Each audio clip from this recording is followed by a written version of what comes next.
남편은 친한 지인의 소개로 처음 만나게 되었습니다. 직업도 안정적이고 이름 있는 회사 다니고 있고 나이 차도 크게 나지 않았지만 무엇보다 가장 좋았던 건 대화가 참 잘 통하는 사람이라서였어요. 제가 특별하게 어려운 사람은 아니지만 취미생활 하나만큼은 독특한 걸 가지고 있었거든요.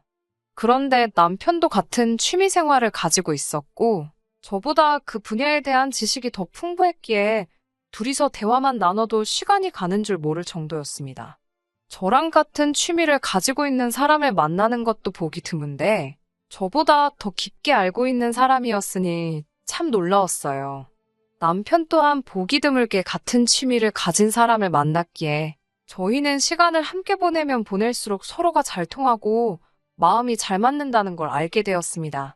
그렇게 1년 반 정도를 만나면서 자연스럽게 저랑 남편은 결혼도 당연히 하겠다는 생각을 갖기 시작했어요.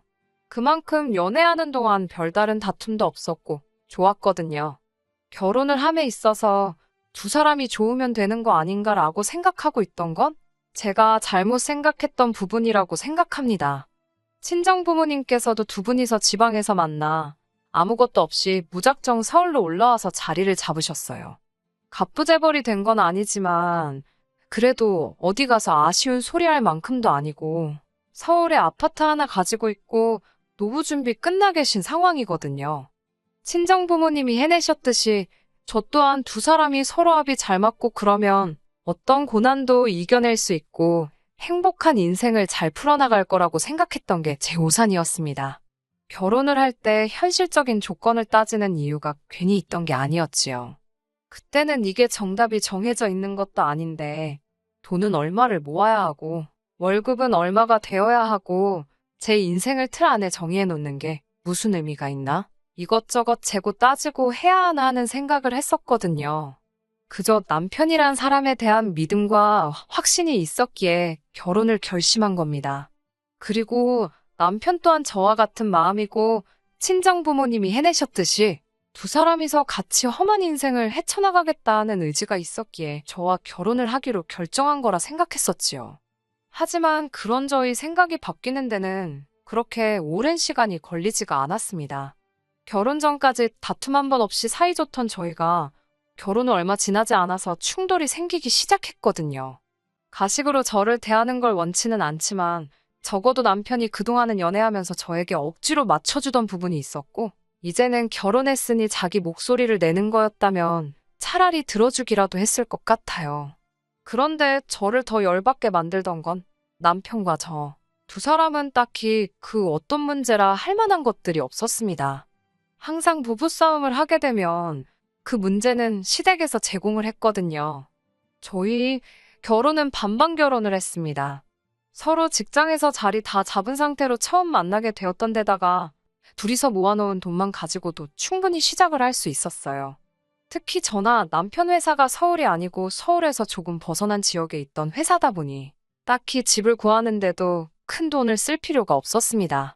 그래서 충분히 두 사람의 힘으로 가능한 결혼이었고 저 또한 친정 부모님께 손 벌릴 생각이 없었기에 남편에게도 물어보지도 않았어요. 그런데 다른 게 아니라 시부모님 상황이 안 좋은 편이라는 사실을 결혼을 하고 나서 알게 되었습니다.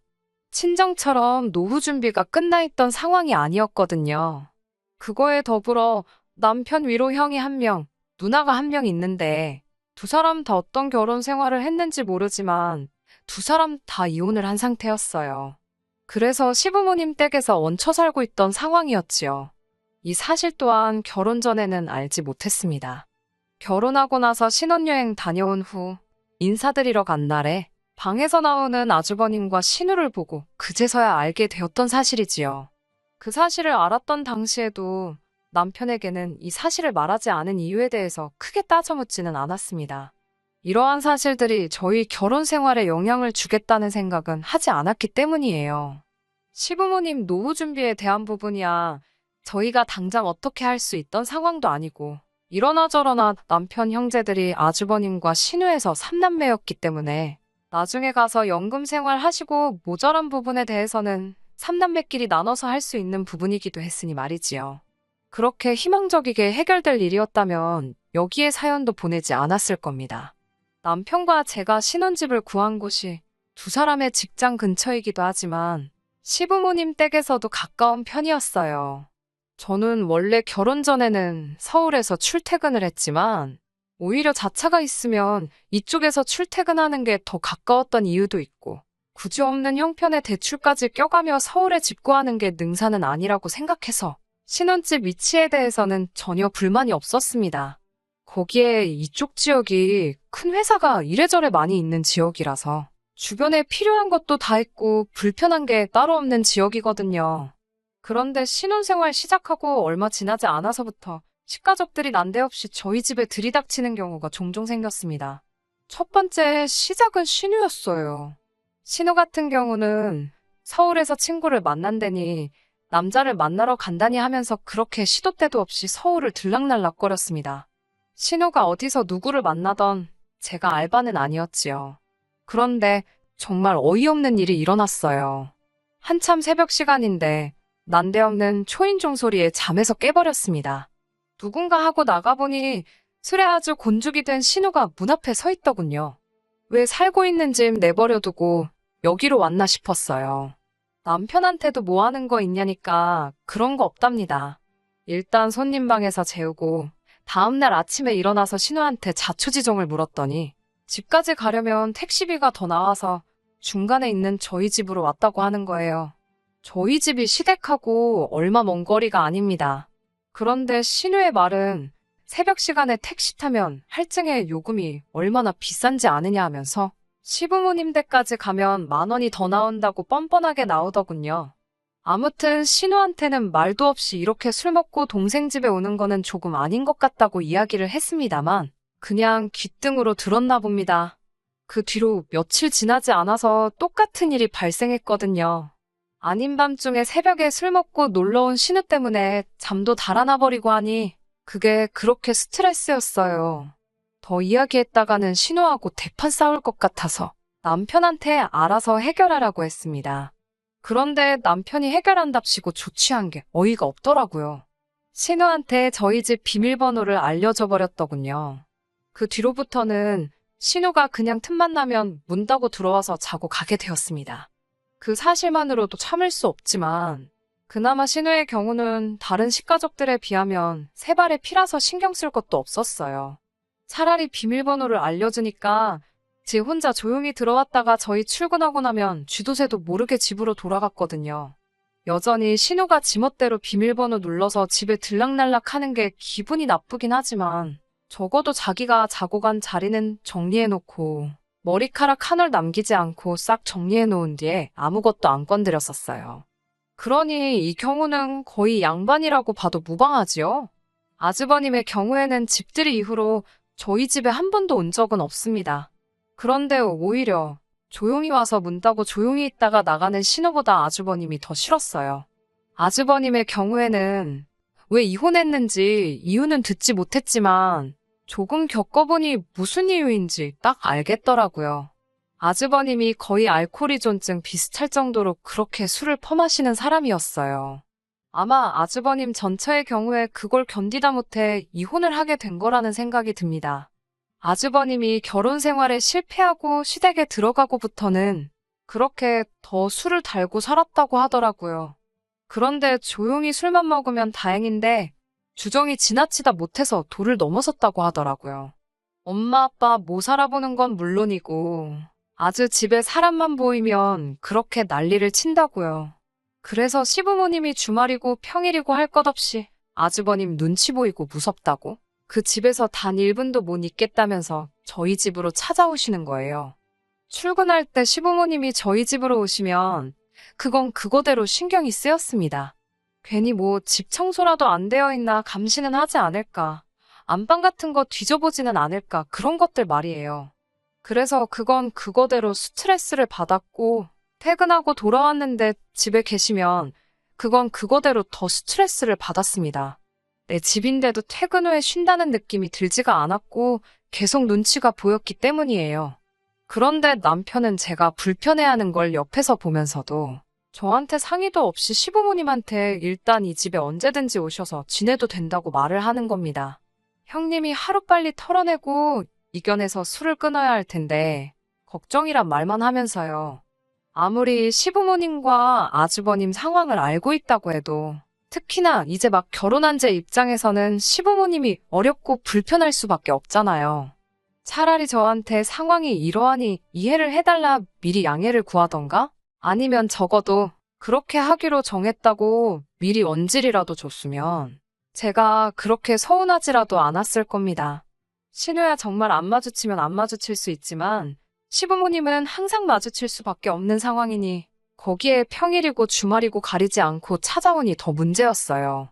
그렇다고 아주버님 알코올依존증 고쳐준다고 병원을 알아보거나 하는 것도 아니었습니다.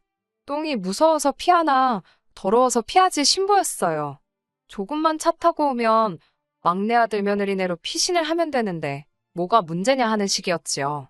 말도 없이 찾아오실 때도 많아서 신우가 저러는 게 집안 내력인가 싶을 때도 있었습니다. 그러다가 언젠가 하루는 또 저희한테 말도 없이 출근해 있는 빈집에 찾아와서 잠깐 쉬다 가셨나 봐요. 제가 오래 앉아서 하는 일을 하느라 허리가 조금 부실한 편입니다.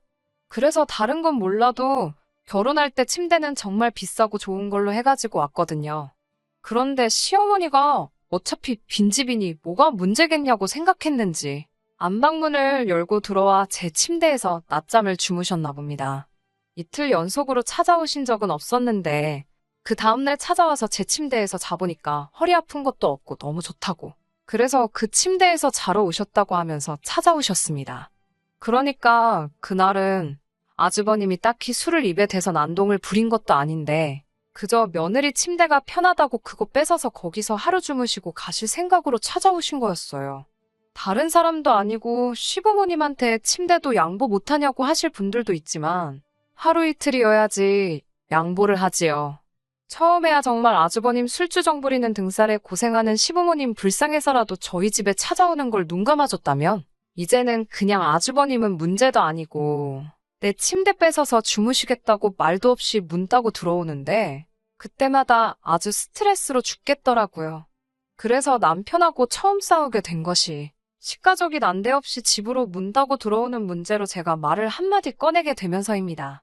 아무리 생각해도 아닌 건 아닌 거다 하고 한마디를 했는데 남편은 다른 걸 떠나서 제가 시부모님을 불편해한다는 사실에 대해서 서운하다고 하더라고요. 이 사람이 말에 요지를 파악을 못한 건가 싶었습니다.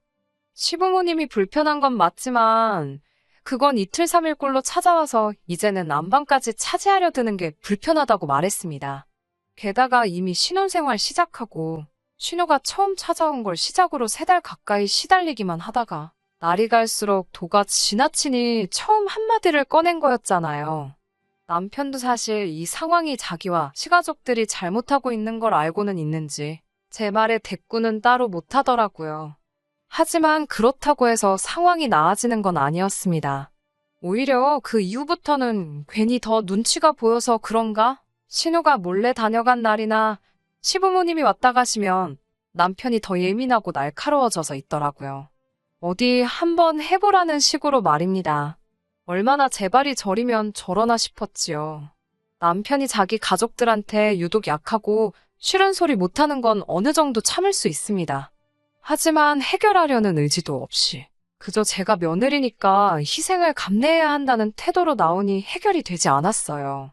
여러분들도 잘 알다시피 이런 문제는 남편이 중심만 잘 잡아준다면 끝날 일이나 마찬가지잖아요.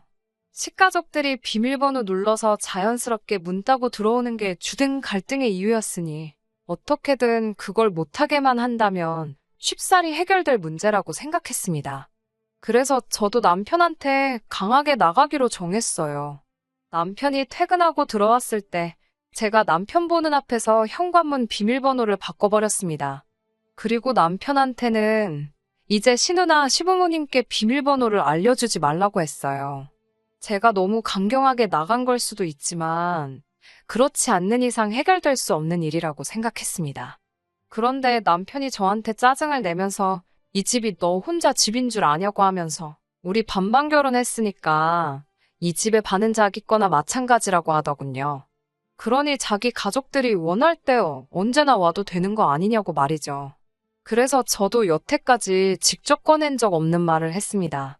반반 결혼 이야기 잘 꺼냈다고. 우리 똑같이 반반 결혼했는데 왜 니네 가족이 한 달에 20일은 우리 집에 와서 지내야 하는 거냐고. 그리고 그 불편함을 왜 나만 겪어야 되냐고 따졌어요. 반반 결혼했으니까 나도 집에서 스트레스 안 받고 쉴 권리가 있는 거 아니냐고. 나 혼자 참을 일이 아니니 당신 말대로 공평하게 한번 해보자고 했습니다. 남편도 그 말에는 아무 말도 못 하더라고요. 하기야 매번 다른 사람도 아니고 내 부모고 내 누나고 내 형 일인데 당신이 좀 참아달라고 입버릇처럼 이야기해왔으니 제 말에는 토를 달 수 없었겠지요. 신우일은 해결지었고 시부모님 일만 남았습니다. 시부모님의 경우에는 그렇다고 제가 우리 집에 출입금지를 시키라는 말을 할 수 없었기에 남편한테 시부모님과 상의해서 이렇게 하라고 해결책을 말해줬어요. 일단 아주버님의 경우 병원에서 상담을 받든 치료를 시작하든 해서 더 이상 술은 근처에도 가져다 대지 못하게 하라고요. 아주버님한테도 시부모님한테도 술을 끊게 만드는 것보다 좋은 해결책은 없을 것 같다고 말했습니다. 그리고 시부모님이 우리 집에 오신다면 적어도 하루 전에 미리 말해주기로요. 그러면 저는 그날에는 친정으로 가 있겠다고 했습니다. 괜히 시부모님 오셔서 눈치 보고 불편할 바에야 저도 부모님 곁에서 편하게 하루 쉬다 오겠다고요. 시부모님이 한 달에 20번도 넘게 오시면 나도 친정에서 20일이 넘게 있을 거고 그런 기간이 길어지면 사실 결혼 생활을 이어갈 필요도 없는 것 아니겠냐며 본뜻이 담긴 경고를 해줬어요. 남편도 제가 강경하게 나오니 알아먹었는지 알겠다고 당장 시부모님하고 이야기를 해보겠다고 하더군요. 그리고 다음날에 퇴근하고 오니 시부모님이 저희 집에 들어와서는 아주 살쾡이 눈을 하고 저를 한 대 칠 기세로 노려보고 계시더라고요. 저를 보자마자 한다는 말이 아주 며느리 하나 잘못 받아가지고 저 때문에 형제들 우애가 무너지고 부모 자식 간의 사이가 멀어진다고 하더라고요. 우리 집 귀한 장남을 정신병원에 보내라고 하질 않나? 우리 딸 돈 좀 아끼겠다는데 그게 그렇게 눈꼴 시렵다고 눈에 불을 켠다고 하질 않나? 이젠 하다못해 부모가 자식 보러 오는데 그것도 못하게 하고 이혼 가지고 협박하면서 시부모님과 남편 사이를 제가 멀어지게 하고 있다고 아주 세상이 말세라고 하는 겁니다. 저는 모든 걸 길게 생각해서 가장 좋은 방법을 생각한 거라고 생각했어요. 그런데 시부모님은 제 생각보다 훨씬 더 염치 없는 사람이었습니다. 남편은 화가 머리끝까지 나 있는 자기 부모님 눈치 보면서 어쩔 줄을 몰라 하고 있더라고요. 그래서 어디 더 좋은 생각이 있냐고 물어봤어요. 저도 더는 이렇게는 살고 싶지 않다고 모든 불편함을 저 혼자만 감내하고 싶지 않다고 오죽했으면 제가 이렇게까지 나왔겠냐고까지 말했습니다. 이제 더는 물러설 곳이 없다고 생각하니 오히려 마음이 편안해지더라고요. 그런데 시어머니가 해결책이라고 제시한 게 정말 어이가 없어서 그냥 해결책이고 자시고 됐다 그러고 준비한 이혼 서류 꺼내서 남편 앞에 던져줬습니다. 시어머니가 해결책이라고 한 말이 어이가 없었네요. 자기들이 이 집에 와서 지내는 게 그렇게 억울하고 불공평하면 너도 니네 부모 이 집에 와서 지내게 하라고 하면 되는 거 아니냐입니다. 아주버님도 새장가 가게 되면 술이고 뭐고 다 끊고 정신 차릴 거 아니겠냐고. 이참에 당신들은 짐 싸들고 와서 아예 우리 집으로 합가를 하겠다더군요. 그러면 아주버님 집이고 뭐고 다 해결되니 새장가 준비도 할 수 있고 정신 차리는 건 시간 문제라고요. 그리고 나서는 저희 친정부모님 집에 신우가 가서 살면 딱 되겠다고 하는 거예요. 그러면 신우가 저희 집에 새벽에 찾아올 일도 없고 신우도 할 일이 많아서 서울 갈 일이 많은데 아예 서울에 거처가 생기는 거 아니냐고 돈도 많이 아끼겠다고요. 이 말을 듣고 좋은 방법이라고 당장 그렇게 하자고 할 사람이 세상에나 있을까요? 정말 어이가 없다 못해 소름이 다 돋더군요. 남편은 부모님 눈치 본다고 말도 안 되는 소리라는 걸 알고 있음에도 눈치만 보고 있더라고요. 결혼이라는 게 두 사람이서 사이가 좋기만 하면 된다고 생각했던 걸 고쳐 생각하게 되었습니다. 집안에 거지가 한 명 있으면 그 거지 도와주겠다고 사이가 나빠지는 일이 허다하다는데 이건 하다못해 온 집안 식구들이 죄다 거지다 보니 사이가 나빠지고 끝날 일이 아니라 갈라서는 수밖에 없겠다는 생각이 들었어요. 이혼 서류도 이렇게 될 걸 예상하고 준비한 거였는데 막상 이혼 서류 집어던지니까 큰소리 치던 시어머니도 엄마 편 든다고 아무 말도 못하던 남편도 어쩔 줄을 몰라 하면서 다시 생각해보자고 하더라고요. 하지만 더 볼 것도 없다 싶었어서 됐다고 했습니다. 제가 어떻게든 해결책을 제시했을 때 100% 지키지는 못하더라도 따라가는 척이라도 했으면 저도 어느 정도 불편함 감수하고 좋은 게 좋은 거다 넘어갔을 거예요. 반년 만에 이혼하게 되었지만 제 결정에 후회는 없습니다. 혼자서 이혼한 신우부터 알코올 중독 아주버님과 염치 없는 시부모님 모시며 평생을 그 집구석의 기둥으로 살아가게 하는 것만큼 커다란 복수는 또 없다고 생각해요. 잠깐 저랑 결혼 생활하면서 그 기둥 역할 탈출했던 그 짧은 시간이 남편 인생에서 두 번은 없을 행복한 시간이었다는 걸 깨닫는다면 평생을 땅을 치면서 후회하게 될 것이니까 말입니다. 끝까지 들어주셔서 감사합니다. 오늘의 사연은 여기까지입니다. 구독과 좋아요, 알람 설정 부탁드리고 더 좋은 사연으로 다시 찾아뵙겠습니다. 감사합니다.